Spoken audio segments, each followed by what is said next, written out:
आज की इस वीडियो में हम एसएससी सीजीएल 2019 में जीएस के अंतर्गत हिस्ट्री के जो भी क्वेश्चंस आए हैं उन सारे क्वेश्चंस को कवर करेंगे और उसके साथ उनसे रिलेटेड जो एक्स्ट्रा फैक्ट होंगे उनको भी देखेंगे, जो कि सीएचएसएल के एग्ज़ाम में बहुत महत्वपूर्ण होंगे। और इसके अलावा जो भी अन्य एग्ज़ाम आगे आने वाले हैं उसके पॉइंट ऑफ व्यू से भी बहुत ही इम्पोर्टेंट होंगे। तो आइए शुरू करते हैं और सीजीएल 2019 में आए हुए सारे हिस्ट्री के क्वेश्चंस को डिस्कस करेंगे। तो चलिए फर्स्ट क्वेश्चन लेते हैं, जो कि आपकी स्क्रीन पे लिखा हुआ है। वयोवृद्ध स्वतंत्रता सेनानी, समाज सुधारक और नारीवाद सावित्रीबाई फुले भारत के किस राज्य से हैं? तो इस क्वेश्चन में पूछा गया कि सावित्रीबाई फुले भारत के किस राज्य से हैं? तो ये भारत के महाराष्ट्र राज्य से हैं। ये फर्स्ट डे का फर्स्ट क्वेश्चन था जीएस के अंतर्गत। तो सावित्रीबाई फुले भारत के महाराष्ट्र राज्य से हैं। और सावित्रीबाई फुले के बारे में अन्य जानकारी अगर हम जाने तो सावित्रीबाई फुले का विवाह जो है ज्योतिबा फुले से 1840 ईस्वी में हुआ था। और सावित्रीबाई फुले भारत की पहली महिला शिक्षिका थी और ये भारत के जो पहली बालिका विद्यालय था उसकी पहली प्रिंसिपल भी थी और किसान स्कूल की संस्थापक भी थी सावित्रीबाई फुले। और इसके अलावा अगर ज्योतिबा फुले की बात किया जाए तो वो सत्यशोधक समाज के जनक थे, मतलब सत्यशोधक समाज को उन्होंने बनाया था सन 1873 में। नेक्स्ट क्वेश्चन की ओर बढ़ेंगे। दूसरा क्वेश्चन, विजयनगर की राजधानी प्राचीन शहर हम्पी की खंडार किस वर्तमान भारतीय राज्य में स्थित है? तो विजयनगर साम्राज्य, इसकी जो राजधानी हम्पी थी, ये भारत के किस राज्य में स्थित है? तो हम्पी भारत के कर्नाटक राज्य में स्थित है। जैसा कि बहुत ही इजी क्वेश्चन था, ये सबको पता था लगभग। तो हम्पी भारत के कर्नाटक राज्य में है। और विजयनगर साम्राज्य की बात करें तो विजयनगर साम्राज्य, इसकी स्थापना दो भाइयों ने 1336 ईस्वी में किया था और वो दो भाई थे हरिहर एंड बुक्का। तो इन दोनों ने विजयनगर साम्राज्य की स्थापना की और उसकी जो राजधानी थी उसको हम्पी बनाया। विजयनगर साम्राज्य में बात करें तो यहाँ पास विजयनगर साम्राज्य में 4 वंश आए और उन वंशों के नाम की अगर बात करें तो वो पहला वंश जिससे हरिहर और बुक्का बिलोंग करते हैं वो संगम वंश था, जो कि संगम इनके पिता का नाम था, यानी हरिहर बुक्का के पिता का नाम संगम था। उन्हीं के नाम पे इन लोगों ने विजयनगर साम्राज्य का पहला वंश संगम वंश बनाया। और संगम वंश के बाद अन्य वंशों की बात करें तो टोटल इसमें 4 वंश थे विजयनगर साम्राज्य में। संगम वंश, सुलूभ वंश, तुलुव वंश और अराविडु वंश। तो ये 4 वंश थे विजयनगर साम्राज्य में। और बात करें कि विजयनगर साम्राज्य की राजधानी जो हम्पी थी वो किस नदी के तट पर थी? तो वो तुंगभद्रा नदी के तट पर स्थित है और हम्पी विश्व धरोहर स्थल में शामिल है। तो ये हो गए 2 क्वेश्चन। थर्ड क्वेश्चन की ओर बढ़ेंगे।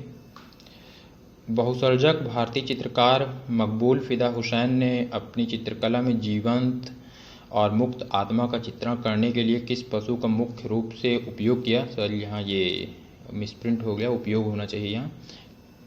तो किस पशु को उपयोग किया था?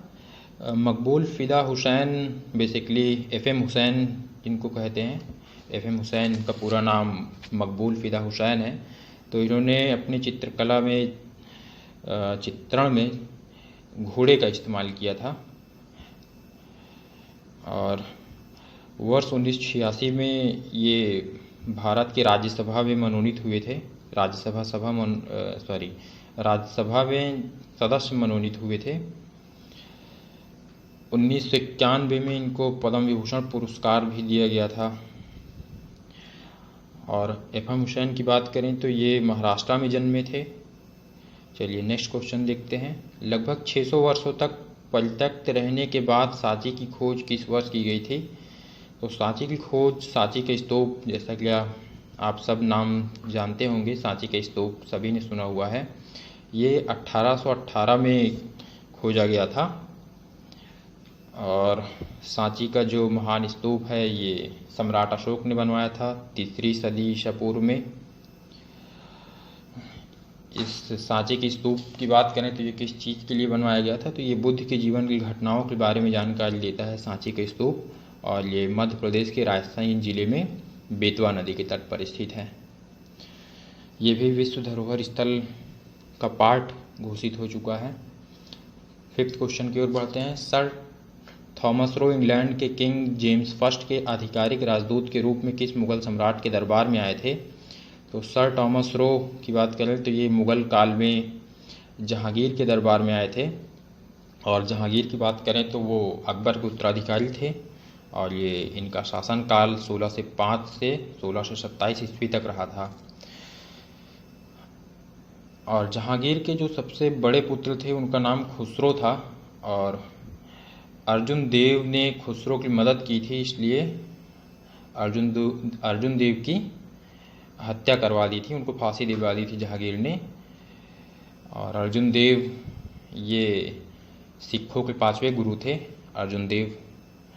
जहांगीर के समय को चित्रकला का स्वर्ण काल भी कहा जाता है, मतलब जहांगीर के समय में चित्रकला बहुत ही फेमस थी, वो अपने आप को चित्रकला में निपुण माना करते थे जहांगीर। जैसा कि उन्होंने एक जगह लिखा भी है कि अगर किसी पेंटिंग में आँख किसी और ने बनाई हो और भौं किसी और ने बनाई हो तो मैं बता सकता हूँ कि आँख किसने बनाई है और भौं किसने बनाई है। वो इस हद तक अपने आप को निपुण माना करते थे चित्रकला में।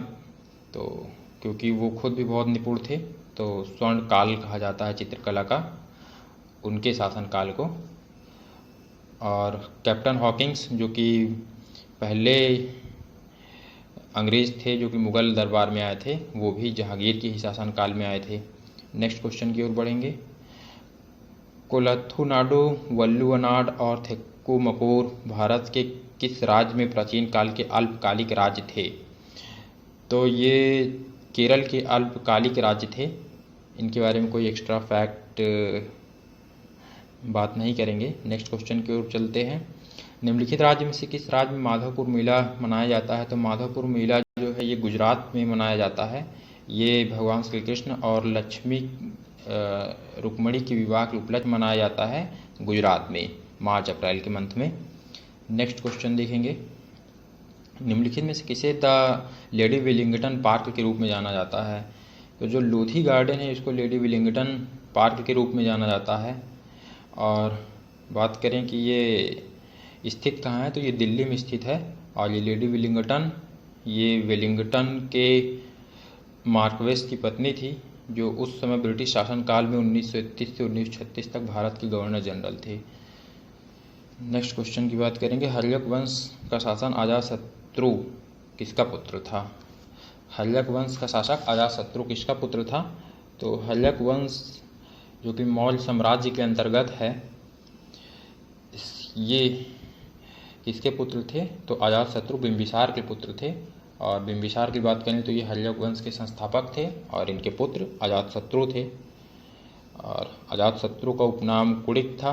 और हर्यक वंश के अंतिम शासक की बात करें तो वो नागदशक था। नेक्स्ट क्वेश्चन देखेंगे। बॉम्बे में गेटवे ऑफ इंडिया की आधारशिला किस वर्ष रखी गई थी? तो गेटवे ऑफ इंडिया की आधारशिला की बात करें तो ये 1913 ईस्वी में ये बनना प्रारंभ हुआ था, आधारशिला रखी गई थी इसकी। गेटवे ऑफ इंडिया का निर्माण जॉर्ज पंचम और रानी मैरी के आगमन की यादगार में हुआ था। और इसके बनाने वाले यानी इसके वास्तुशिल्पी जॉर्ज विटेट थे। और ये सन 1924 में बनकर तैयार हुआ। और गेटवे ऑफ इंडिया ये 26 मीटर ऊंचा है। निम्नलिखित में से कौन नंद वंश का अंतिम शासक था?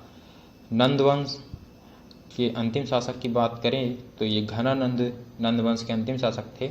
और संस्थापक की बात करें तो महापद्मानंद नंद वंश के संस्थापक थे। नंद वंश के बाद आता है मौर्य वंश। तो घनानंद जो कि नंद वंश के अंतिम शासक थे, उनको चंद्रगुप्त मौर्य ने पराजित कर मौर्य वंश की स्थापना की थी। और यहाँ एक बात और जान लेते हैं कि चंद्रगुप्त मौर्य को घनानंद चंद्रगुप्त मौर्य ने घननंद को हराया था, तो इसमें चाणक्य ने इनकी मदद की थी और फिर चाणक्य इनके प्रधानमंत्री नियुक्त हुए थे, यानी चंद्रगुप्त मौर्य के प्रधानमंत्री नियुक्त हुए थे। हल्यक वंश से मगध के पहले शासक डैश थे। तो हल्यक वंश से मगध के पहले शासक पहले भी मैं ऊपर बता चुका हूँ, जैसा कि क्वेश्चन पहले भी आ चुका है। ये बिंबिसार हल्यक वंश से मगध के पहले शासक थे और बिंबिसार बौद्ध धर्म का अनुयायी था, यानी जो हल्यक वंश के संस्थापक बिंबिसार थे वो बौद्ध धर्म को मानते थे। और जैसा कि ऊपर पहले ही बताया जा चुका है, इनके उत्तराधिकारी पुत्र अजातशत्रु, जिनका अन्य नाम कुणिक भी था, ये हल्यक वंश के महान राजा थे। और हल्यक वंश के अंतिम शासक की बात करें तो वो नागदशक थे। नेक्स्ट क्वेश्चन, तीर्थयात्रा के राजकुमार के रूप में प्रतिष्ठित हेनसांग ने सम्राट डैश के शासनकाल के दौरान भारत का दौरा किया। तो हेनसांग भारत के दौरे पर हर्षवर्धन के समय में आए थे, तो इसका ऑप्शन हो जाएगा हर्ष। और हेनसांग का भ्रमण वृत्तांत सीयूकी नाम से प्रसिद्ध है, जिसमें 138 देशों का विवरण मिलता है। पुष्यभूति वंश के संस्थापक पुष्यभूति थे। ये जो हर्षवर्धन है ये पुष्यभूति वंश से बिलोंग करते हैं और इसके संस्थापक पुष्यभूति थे। नेक्स्ट क्वेश्चन की ओर बढ़ेंगे। गुप्त वंश के अंतिम सम्राट डैश थे। तो गुप्त वंश के अंतिम सम्राट विष्णुगुप्त। और अगर बात करें कि गुप्त वंश के संस्थापक तो वो श्रीगुप्त थे, जिनका शासनकाल 240 ईस्वी से 280 ईस्वी तक रहा था। चंद्रगुप्त प्रथम गुप्त वंश के प्रथम महान शासक थे और सांस्कृतिक उपलब्धियों के कारण गुप्त काल को भारतीय इतिहास का स्वर्णयुग भी कहा जाता है। नेक्स्ट क्वेश्चन देखेंगे। राजा हर्षवर्धन ने अपने भाई डैश की मृत्यु के बाद थानेश्वर और कन्नौज के सिंहासन पर प्रभुत्व स्थापित कर लिया। राजा हर्षवर्धन, जैसा कि ऊपर बताया गया, ये पुष्यभूति वंश जिसके संस्थापक पुष्यभूति थे और हर्षवर्धन के भाई थे राज्यवर्धन, जिनकी मृत्यु के बाद इन्होंने थानेश्वर और कन्नौज के सिंहासन पर प्रभुत्व स्थापित किया। पुष्यभूति वंश की जो राजधानी थी वो थानेश्वर हुआ करती थी और कन्नौज का राजा शशांक था। तो उन्होंने हर्षवर्धन के भाई की हत्या कर दी, तो उसके बाद हर्षवर्धन ने उनको हराया और कन्नौज छीन करके कन्नौज को अपनी राजधानी बनाया। और इसमें नेक्स्ट क्वेश्चन देखते हैं अब। डैश चौथी शताब्दी ईसा पूर्व मगध की राजधानी थी। तो चौथी शताब्दी ईसा पूर्व मगध की राजधानी की बात करें तो ये राजगृह थी। मगध के सबसे प्राचीन वंश के संस्थापक बृहद्रथ थे। जैसा कि ऊपर बताया जा चुका है कि मगध साम्राज्य में कई सारे वंश हुए, तो इसका जो पहला वंश था वो उसके संस्थापक बृहद्रथ थे और बृहद्रथ ने अपनी राजधानी राजगृह या गिरिब्रज को बनाया था। जो बृहद्रथ था उसका पुत्र जरासंध था, यानी उसका उत्तराधिकारी। नेक्स्ट क्वेश्चन देखेंगे। 14वें दलाई लामा डैश में रहते थे। तो 14वें दलाई लामा धर्मशाला में रहते थे। धर्मशाला जो कि हिमाचल प्रदेश में है, रहते हैं 14वें दलाई लामा अब भी हैं जो कि धर्मशाला में रहते हैं। और 14वें दलाई लामा, उनके नाम की बात करें तो तेंजिंग ग्यात्सो, जो कि 1934 में जन्म उनका हुआ था, तिब्बत के राष्ट्राध्यक्ष और आध्यात्मिक गुरु हैं। दलाई लामा को वर्ष 1989 का नोबेल शांति पुरस्कार भी दिया गया है। गेदून द्रुप प्रथम दलाई लामा थे। दलाई लामा एक मंगोलियाई पदवी है जिसका मतलब होता है ज्ञान का सागर। भारत में वैदिक सभ्यता डैश नदी के किनारे विकसित हुई थी। तो वैदिक सभ्यता की बात करें तो ये किस नदी के किनारे विकसित हुई थी? तो ये सरस्वती नदी के किनारे विकसित हुई थी वैदिक सभ्यता। और वैदिक सभ्यता की बात करें तो ये सिंधु घाटी सभ्यता के पश्चात भारत में जिन नवीन सभ्यता का विकास हुआ उसे ही आर्य अथवा वैदिक सभ्यता के नाम से जाना जाता है। तो जो वैदिक सभ्यता है ये आर्य सभ्यता के नाम से भी जानी जाती है। और वैदिक काल की बात करें तो इसको दो पार्ट में डिवाइड किया जा सकता है। ऋग वैदिक काल यानी पूर्व वैदिक काल, जो कि 1500 ईसा पूर्व से 1000 ईसा पूर्व के समय तक का काल था, जिसे कि पूर्व वैदिक काल कहा जाता है। और आगे का समय 1000 ईसा पूर्व से 600 ईसा पूर्व जो कि उत्तर वैदिक काल कहा जाता है।